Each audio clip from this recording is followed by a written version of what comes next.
Hello and welcome to another episode of Name on the Trophy, the Manchester United podcast. We're talking transfers again today, but we're talking outgoing transfers rather than incoming. A busy summer anticipated at Manchester United, so we'll be here to chat all things exits. I'm Dominic Booth and delighted to be joined by Alex Wylie of Sabre Sport and also alternative hipster Japanese football top fame. Alex, how are you? Yeah, I'm very good. This Japanese top, by the way, it was so hard to get hold of. I had to go all the way to Japan itself to get hold of it because I wanted Mitoma on the back, one of my favorite players. So I'm glad you're giving it some recognition. Yeah, well, it's never going to be a straightforward one with you. It's always going to have to be a hipster top and quite authentic, to be fair, with going to Japan. So I'll give you kudos for that. What did you make of the research for today's pod? We sort of set ourselves a list of players who could potentially leave United in the summer, and we're going to decide. I called it keep or sell. There's a few caveats to that with loans and people releasing at the end of their contracts, but it was interesting to go through the names and decide. Really interesting. There's actually a few players who, before doing the research, I felt one way about. And then after sitting down and looking at the number of players we've got in our squad, their stats, I actually leant the other way with it. So it would be quite interesting to talk about those. Yeah, well, top of the list, let's get straight into it. At the top of the list is a player who we've discussed fairly often on this podcast, David De Gea. I mean, we probably don't need to get into all our De Gea opinions because I think probably most of the listeners know what we think about him, and that recent mistake against West Ham has not helped his case with either of us. But at the time of recording, Alex, it's the 18th of May. United have three league games left and the FA Cup final of the season. It's Mhm. basically a month until his contract expires, and he still hasn't signed a new one. So it's very, very strange, the situation, and is getting stranger with every story that emerges and with every sort of day that passes towards that contract expiry. It's strange. Yeah. I'm not sure if it's 100% David De Gea's fault. It might be to do with the fact that the ownership of the club's up in the air and therefore they don't want to commit to anything at this stage. It might almost be at a point where it's ready to just sign off on once the new owners have taken over. Or there's an alternative world where United are kind of boxing clever and just letting it run down, still having him play all the games because we need him because we haven't got anybody else. It's difficult to say, but it is a strange situation. Really strange. Well, Alejandro Garnacho has recently signed a bumper new contract. I know he's a completely different profile True, of player, a different stage of true. his career, but it's not as if United aren't signing contracts at the moment. And I'm Good sure point. Richard Arnold and those higher up in the club who are probably going to stay, at least for the transition of a new ownership, they'll be looking Mm, after those matters. So, but mm. on to the question itself, keep or sell. It's keep or release with De Gea. I've got release on mine purely because Yeah, of the size of wages, the underperformance that we both believe has sort of taken place from De Gea for the last couple of years. I just think that it's time for United to say thank you, good service, but time to move on. yeah. I've got release in capital letters written on mine. Very similar Underlined reason. and circled in red, and Yeah, too expensive is the very first and most obvious. David De yeah, Gea is on so much money, far more money than the likes of Courtois, Edison, Allison. I think he earns at least 100,000 more than all of them. His performances have been waning season on season, and I guess most importantly, he just does not fit the system that I think Ten Hag wants to bring in. So there's so many reasons why it doesn't make sense to extend at this point. yeah, absolutely. So that's the first one on our list of 12. Next one probably interesting for me, and I know what a lot of fans will say about this. Is Harry Maguire is the next player on our list, and a lot of fans will say sell, and I do think there are compelling reasons to sell, but I think those reasons I've got him down as sell actually, but I think those reasons are for Maguire's own good, really, and for his career, and just for a clean break, really. It sort of feels like Maguire needs a fresh start, and he'll probably go somewhere mid-table sort of club. I think West Ham have been talked about as possibly interested, and I think he would shine at a club like that. So I'm saying a sell for Maguire, but not because I think he's absolutely dreadful and should never play for United again. I just think that is the best resolution for everybody. I more or less agree. I think he's better than mid-table, to be honest. I think he's a pretty handy centre back, far handier than the fan base give him credit for. But we're at a point now where it looks like Varane is going to be the starting choice right-sided centre back. And then the next question is, okay, well, if he's the starting centre back, who's going to be his backup effectively? And really, we've got Lindelof or Maguire. And with Maguire, yes, the fan base has turned against him, but also coming in with that kind of money, an £80 million fee, it's very difficult to justify him being a backup. And for that reason, I've also got him as sell. But I want to caveat by saying I too think he's a lot better than we give him credit for. Yeah, well, it's interesting. The next player on the list is Victor Lindelof, because there's also been talk about potentially him moving on. I saw a story in the past week with United heavily linked with Napoli's Kim Min-jae, who is a centre-back whose star is rapidly on the rise. And I don't see a world where United sign a right-footed centre-back unless they get rid of both of Maguire and Lindelof, which I just think is unlikely to happen. It's a lot of upheaval in a position that United probably don't need upheaval in this summer. So I've got Lindelof down as a keep. I think, because of what you alluded to as well, he is probably more willing to play that backup role. And let's be fair, in recent weeks, he has come into the side after being a backup, and he's done really well. Yeah, he came in for about 30 million, didn't he? He is younger than Maguire, probably more open to being a backup. I know footballers will never openly admit that, but I think it would sit easier with him than it would with Maguire, especially as Maguire has the captaincy or shares the captaincy.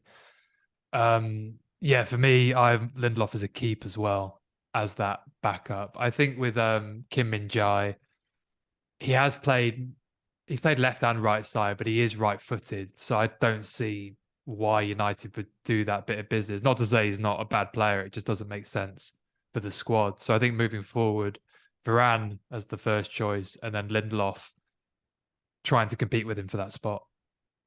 Yeah, I had this thought the other day, maybe, Alex, that United could go in for a left back this summer and sort of complete Luke Shaw's conversion to left centre back. At least him and Martinez competing for that role, and then you bring in another left back to compete with Malacia. Potentially someone who can maybe play right or left back. I don't know, like a Serginho Dest can do that, I believe. Or I've seen United even linked with someone like Kyle Walker-Peters, who'd probably be a backup, but someone who can also play left or right. What are your thoughts on that?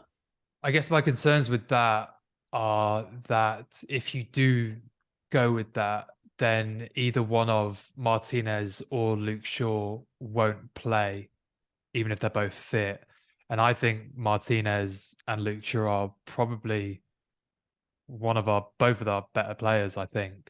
So whilst I think Luke Shaw has looked good at centre back, I'd rather have them both playing I think that's the right thing to do. But it's an interesting thought.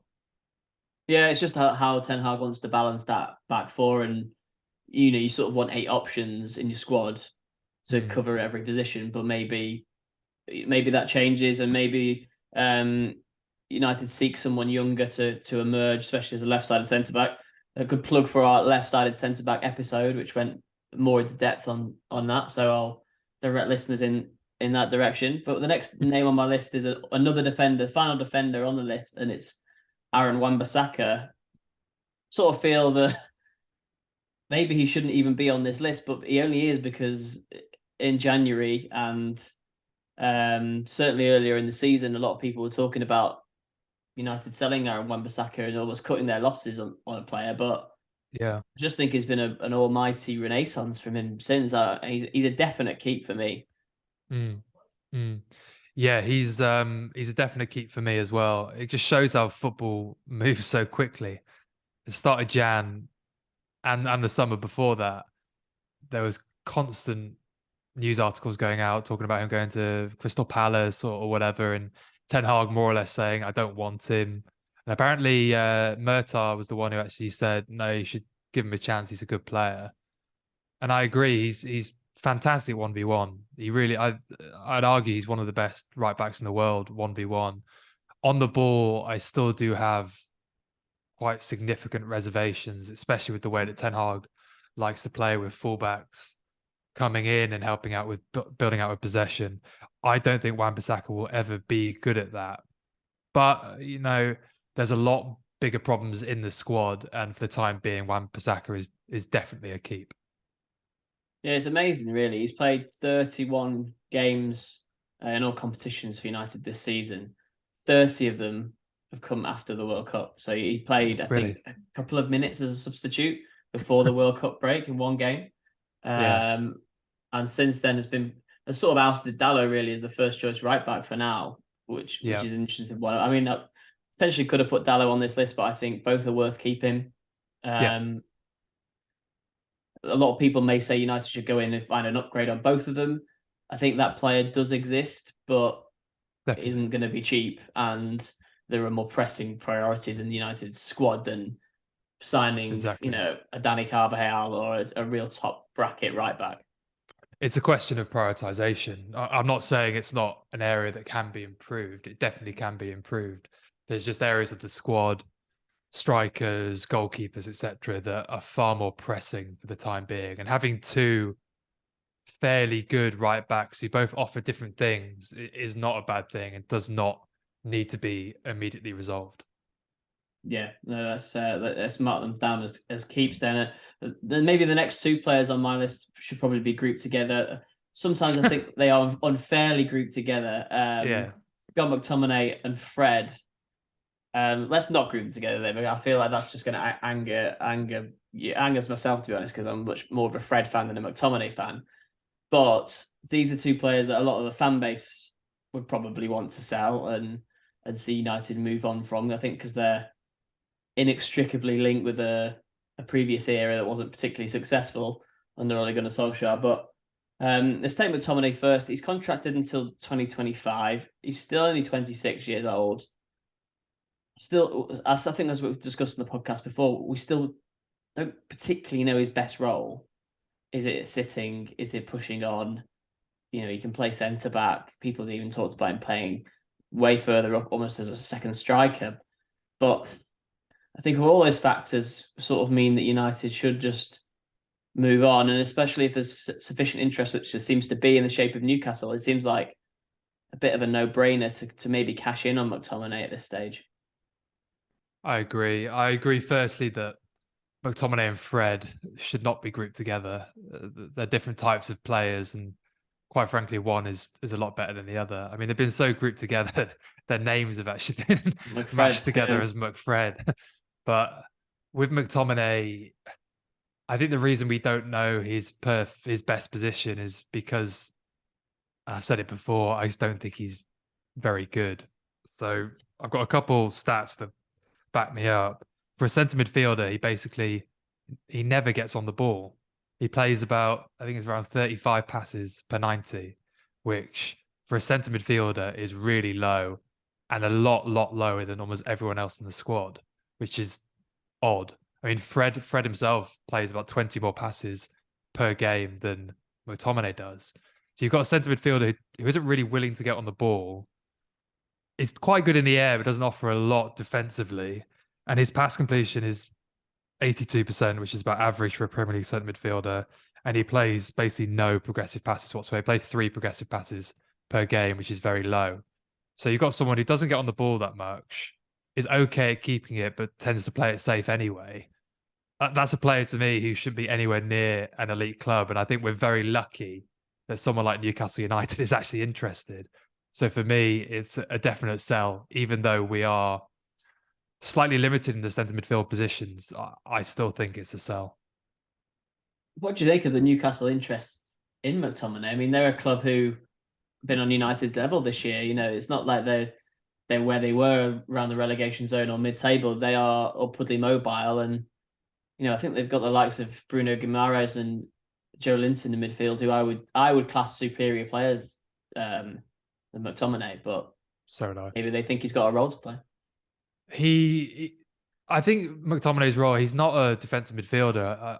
I don't think he's that at all. I think he is a sort of centre midfielder who arrives late in the box and scores you the odd goal. He's a breed of centre midfielder you don't really see anymore. He's not very good in possession, but he is actually quite good at getting a shot off. So, I mean, with the way that Newcastle play, maybe the sort of Joel Linton role, where it's a player who is a little unpolished on the ball, but has that attacking threat to get you the odd goal. Maybe that's where you fit him in. But you're right, Bruno Guimaraes is miles better than McTominay, and someone who I've said in the past I'd love at United. He's miles better than a lot of people. To be fair, it always impresses me every time I see. Yeah, I can't say Guimaraes. It feels like I always tend to pronounce that one wrong. But Guimaraes. let's go for Fred then. We've got McTominay down as a sell. Fred is an interesting one, I think, contractually and in terms of age.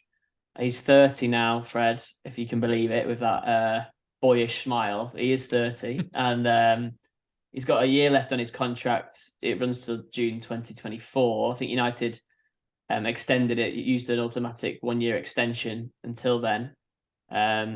So it's kind of, I don't think United will probably invest in a new 3 or 4 year deal for Fred to take him to 33 or 34. I don't see that happening. So it's whether you think there's another year, you know, you can get another useful year out of him, and then maybe let him go for free in 2024. That's what I see as the option, and I would definitely keep him around as a player who's very useful in certain games. Probably not as a regular starter anymore, sadly. Yeah, I'm not surprised you said you'd keep. I think he's your favourite player, isn't he? More or less. Just like his attitude. Just like his attitude. His attitude's great, and on his day, he's a very useful footballer. His work rate off the ball is stellar. When he's on it, he's good on the ball. But the thing with Fred is he's so inconsistent. It's almost like after his first or second touches, you can tell the kind of game he's about to have, Yeah. and it's never like just a 7 out of 10. He's always brilliant or he's terrible, and there's nothing in between. So I find him very frustrating. But in my fictional world where we're selling McTominay, you can't sell Fred as well because we're going to be so limited in centre midfield. So for me, it's a keep on Fred as well. Yeah, I think nothing typified Fred better than his performance when he came off the bench against Brighton in the FA Cup semi-final. I think he actually changed the game and sort of stemmed the tide that Brighton were dominating and putting the pressure on United. And then he came off the bench in the next game when United were leading 2-0 at Tottenham and just seemed to do completely everything wrong and had an absolute stinker. And he hasn't really started that much recently. I think Ten Hag is probably, I don't think phasing him out is the right word, but he tends to prefer Eriksen and sometimes Sabitzer when fit as well. So yeah, interesting. It's good to have Fred down as a keep for me. Sabitzer is the next name on my list, Alex, and obviously it's not a sell. It'll be a take up the option to buy or allow him to go back to Bayern Munich, obviously where he's on loan from. Yeah, I actually have Sabitzer down as a sell or a not to buy. I'll tell you my reasons for that first. But what do you have Sabitzer? I was on the fence. I think he's been okay at United. I think he's been quite a bit better fairly recently for Bayern Munich at Leipzig, and we need the bodies. So I actually had him as a keep. I think he is useful. I don't really see what his role is, Sabitzer. I think that's kind of been the confusion with him since he came in. Is he the Eriksen who progresses the ball, who is primarily a passing player who doesn't do that much defensive work, or is he a Fred who gets about the pitch and puts out fires? he's sort of a slight hybrid of the two, but occasionally can seem like he's not doing either of them. If you're going to be hypercritical, when he's on it, he's really on it. And that game against Sevilla where he scored those 2 goals and was making those third man runs from midfield was really impressive. But he does tend to have real quiet games where the game seems to pass him by. And the news, I think, to me that United were looking into maybe signing Adrian Rabiot on a free this summer, which has been doing the rounds recently. I kind of think that is a slightly more attractive proposition than paying maybe 30 million for Sabitzer, with Rabiot being, I think, a year or 2 younger, and has actually had quite a good season at Juventus. I think much better than the last time we talked about Rabiot on this podcast, way back in January, when I think we both dismissed him, but he's actually done quite well. I think, he scored 8 goals in the league, 11 in all competitions for the Juve this year, which would be a handy presence, I think, compared to Sabitzer, who has only scored 2 United goals. I think he scored 3 United goals, since January. The Sabitzer, you're right. I think with United, they've got 2 specialists really in Casemiro and Eriksen. You've got one who's the defensive player and one who's the ball progressor. And the issue that Sabitzer has, and also Fred, is that they're not specialists in either of them. They both have this weird profile of being pretty active defensively and also chipping in with like the odd assist in the goal. But in Sabitzer's case, he isn't particularly great in possession. So his pass accuracy, how he progresses the ball, is all about average or below average, but then does chip in with like the odd goal. And going to Rabiot, he's kind of similar. Like he very rarely gets on the ball. He doesn't progress it particularly, but he does dribble through midfield quite well, and he also chips in with the odd goal. So between the two of them, I mean, Rabiot's saber score I think is 71, and Sabitzer's is 77. So on that basis, I go with Sabitzer, even though Rabiot's younger.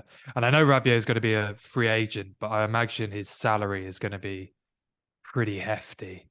So seems to be a player Ten Hag likes, though, because United keep being linked with him. It's Rabiot. I don't think it's baseless. Yeah, Rabiot. I don't think it's baseless. The links. I think there is something in there. So I think that Ten Hag, maybe it's the left-footedness to balance out the midfield. There could be something in there, and there is that sort of the ongoing issue that Casemiro won't be able to do this forever, and United will have to keep renewing their midfield. There's probably a younger passing Eriksen type that United will need down the line, and there's also the extra legs in the form of probably 2 of Fred, Sabitzer, and Rabiot. I would have thought to sort of flesh out the squad. Yeah, so Rabiot, when he was younger, was more of a defensive midfielder, wasn't he? Now he's a bit more. He plays a bit further up the pitch. But like I said before, neither him, Fred, nor Sabitzer. I mean, they give you legs, but they're not defensive midfielders in the sense that they give you that defensive control that Casemiro does. Like they'll get about and they'll press and they'll get in the opposition's faces, but they don't sort of control certain defensive areas of the pitch like Casemiro does. They're a bit more scattergun.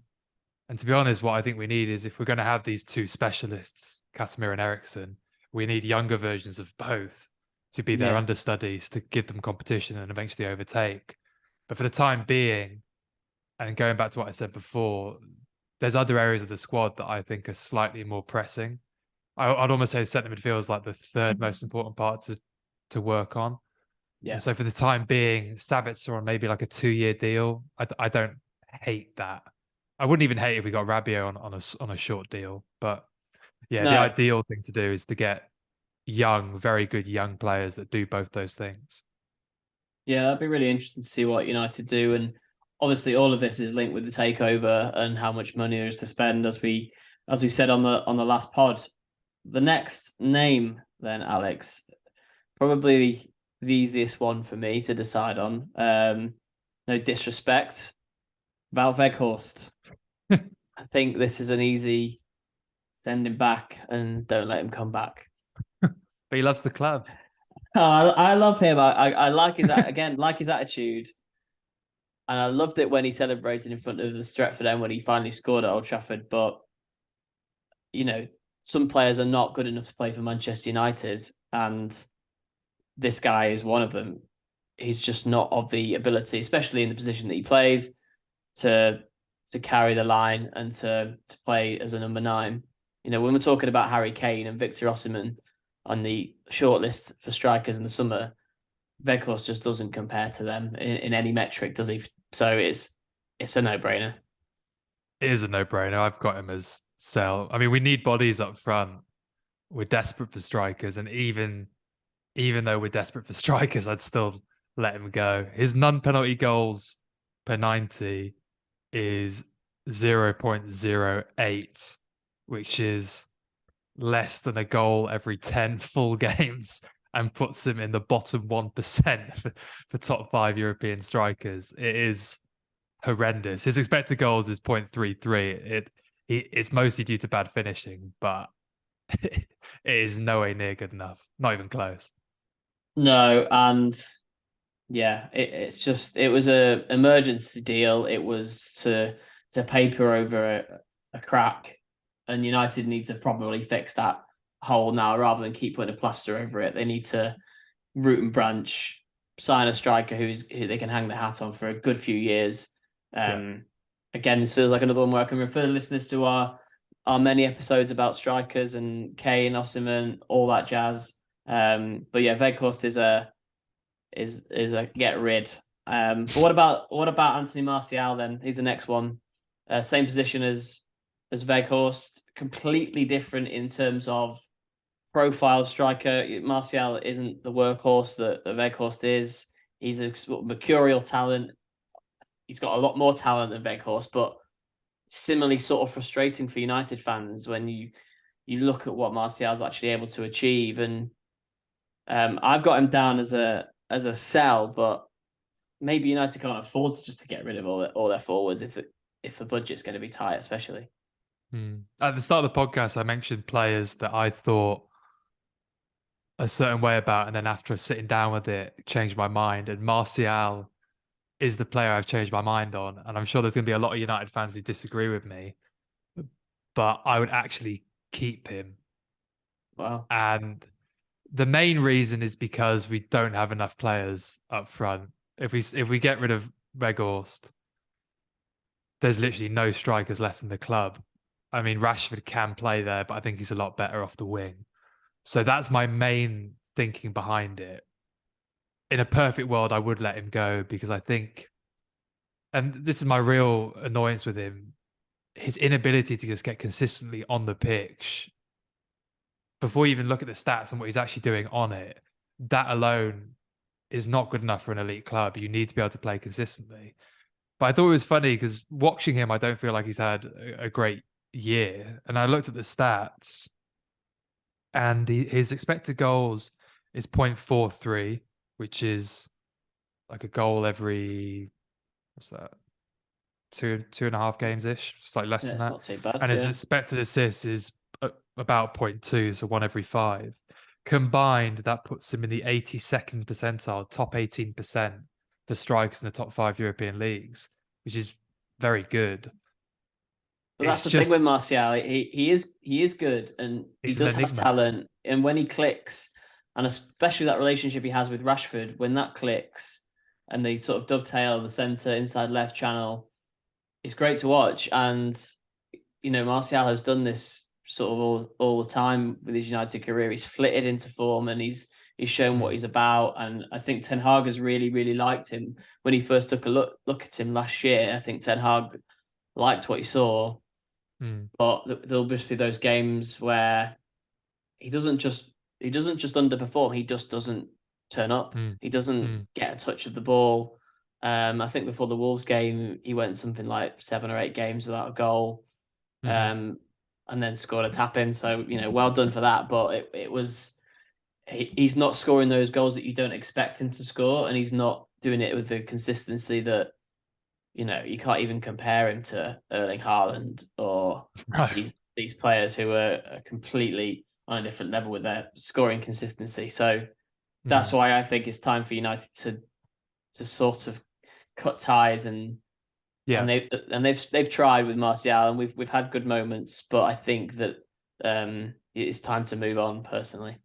Yeah, consistency is the key thing. It's consistency in just getting onto the pitch, and then it's consistency with his actual performances. Yeah. The frustrating thing with Martial is his ceiling is so high, but he very rarely gets there. And like looking at the data, yeah, he's a very good player, but it just He's whatever been at the reason we club just don't for see 8 years now. It's absolutely crazy how And long he's been it's around. funny because the fan base has definitely turned against him. Martial used to be like the darling of the fan base. Everybody Martial loved FC. Martial FC. Now in Old Trafford, every touch he takes, he gets groans. I'd say it's Maguire public enemy number one, but Martial maybe public enemy number two with maybe David De Gea. But yeah, it's a Well, shame. that's a more of a divisive one, I think. Actually, maybe the next two on my list not so divisive. I'm going to finish on one that I think will be divisive, but the next two, and we did add the option to loan people out, so maybe that will work for either of these two. Anthony Elanga and Facundo Pellistri, two peripheral players this year under Ten Hag. Elanga obviously had his moments under Rangnick last season, but very, very sparingly used these days by Ten Hag, to the point where you sort of forget he's in the squad and you forget that he was so prominent last year. He's 21 now, Elanga. I don't know if this is a loan out. For me, it might be a send him out on a permanent and let him resume his career and probably make a good name for himself somewhere. But it's just probably not going to happen at Old Trafford for him, in my opinion. No, for me, so for both of these players, I've got them as a loan, but I was very close to putting them down as a sell. My thinking is you put them out on loan because they're not going to fit in the current squad right now. Just the way they're right footers, which means they're probably going to go on the left hand side. But with Pellistri, he's actually been going on the right hand side. And there's so many players ahead of them. And on the left hand side, you've got Sancho, Rashford, Garnacho. On the right hand side, there's less players, but I don't think Ten Hag really wants right footers on the right hand side. So I just don't see how they fit in. And I guess my thinking was if you give them a loan, it can go kind of two ways. Either their loan can go very well, and then you can make a decision as to whether to bring them in or not, or you can sell them maybe at a slightly inflated price. Obviously, they'll have a year less on their contract. So it's a difficult one. Because they're both still fairly young, I would suggest one more loan deal, especially for Elanga, because he's never actually really proven himself consistently at a first team level. Obviously, with Pellistri, he had those loan deals at Alaves, so I'd probably be slightly more inclined to actually sell him for a decent bit of money. But Elanga in particular, I think, deserves a loan deal to see what he can do and maybe generate a bit more interest in him for subsequent windows. That's a good point. It's a good point. I didn't think of it that way. They're both the same age, actually. I kind of thought in my head that Pellistri was a little bit younger, but essentially I had Pellistri down as a loan and sell for Elanga because I think that maybe Pellistri's ceiling is a little bit higher, and I would like to see him play really regularly at quite a good high level. And then next season, I think United should welcome back Amad Diallo to play as the understudy on the right wing to Anthony, and then there's the more of the consistency of the profile of the player in that position. So you've got two left footers cutting in, and maybe Diallo can sort of learn from Anthony and take his chance whenever it comes. United certainly need a backup in that position, so that's the way I would have gone with getting rid of Elanga. So interesting one. I think Diallo, after his Sunderland loan, is probably quite certain to come back into the first team picture in some way next year. Yeah, he's more than deserved it. He's a prime example of how a loan deal can help your career. I mean, when we first signed him, I think I've said this before. I remember looking at Primavera stats in Italy and thinking like, this guy looks incredible. And you saw glimpses of it playing in like the United reserve team. I think he scored quite a nice goal against Liverpool's under-23s, if I recall. And he's shown at Sunderland that quality that he has. I mean, I only watched him a few times, but on the data, I think his saver score is currently 78, which is one of the better players in the Championship. Potential of 84. That's a guy who, to me, is good enough to try and get into the United team. And when you watch him, you know, he is pretty special. Like some of the goals. The goals have been cracking, but it's not just that. Like his build-up play and his sort of understanding of how to use his body, even though he's absolutely tiny, are all suggest that he could be an elite player. So I think he is perfect to bring in as competition for Anthony, because if Anthony starts dropping off, then he is more than ready to take it. And I think Anthony can still then provide competition for him. So I think I 100% agree that right-hand side, having Ahmad and Anthony there is exactly what United should do. Perfect. Yeah, he even scores Anthony-type goals, cutting in and whipping them into that far corner. So Old Trafford can look forward to that. Last name on the list here, and this was one that I actually dithered about potentially putting on the list as maybe the backlash from fans. I think a lot of fans will say keep. But is there an argument, Alex, that United should consider letting Jadon Sancho go this summer? He is the final name. I've got him as a keep. I think there's so much there that United can get from Sancho, but we're not getting it, and it's really frustrating. It is frustrating. I've got him as a keep as well. I think Sancho has the highest ceiling of any player in the squad. His stats are a strange one, because like for a winger, his goal scoring and assist rate at United's been about average, which quite frankly isn't good enough given the money we've spent. But his ability to progress the ball and to get the ball into the penalty area are like in the top 5 or 10%. And I think I've spoken about this on previous pods, but he's definitely doing something right in being able to get to these positions that should then lead to creating chances and scoring goals.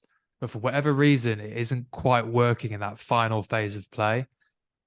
And if United can figure that out and Sancho can figure that out, that is going to be so useful to United. I mean, that's a player who has the potential to be one of the world's best. And then the second question, I guess, is how do you fit him into the squad? Because as we spoke about before, Rashford on the left is very difficult to replace. Then you've got Garnacho, who is another player who looks like he could be world class. I don't know where you fit him in. Could he play as a 10? I don't know, but I'm very reticent to let go of a player who has such a high ceiling.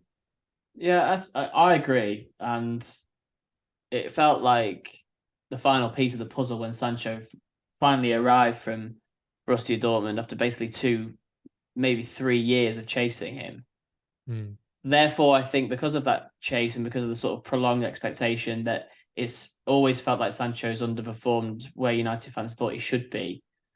His numbers at Dortmund were incredible, but you know, I think the cynics might say Bundesliga tax, blah blah blah. You know, higher level in the Premier League. There's definitely an argument to be made for that. Sancho needs to take the opportunities that come his way wherever they come. He will get them. I think Ten Hag's still got faith in him. He just needs to perform to such a level when he gets the chance in the side that, well, it doesn't matter where we'll play him, we'll fit him in wherever because he's so good. That's what Ten Hag does with Rashford. Sometimes plays him through the middle. He's played on the left and the right, basically because Ten Hag thinks Rashford's so good that he has to play. Sancho's never really made Ten Hag make that decision. He's come in for a few games, hasn't particularly convinced, and it's been an easy decision to put him back on the bench, and the sort of cycle continues. So it's a real head scratcher, and it's probably one of the biggest sort of tasks for Ten Hag as a pure technical coach, and probably a man manager as well, to get the most out of Jadon Sancho.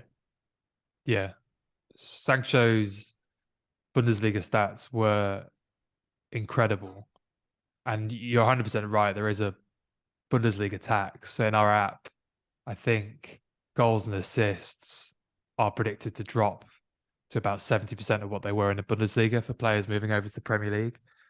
Even taking that into consideration, Sancho should still be one of the highest performing players in the Premier League with that adjustment.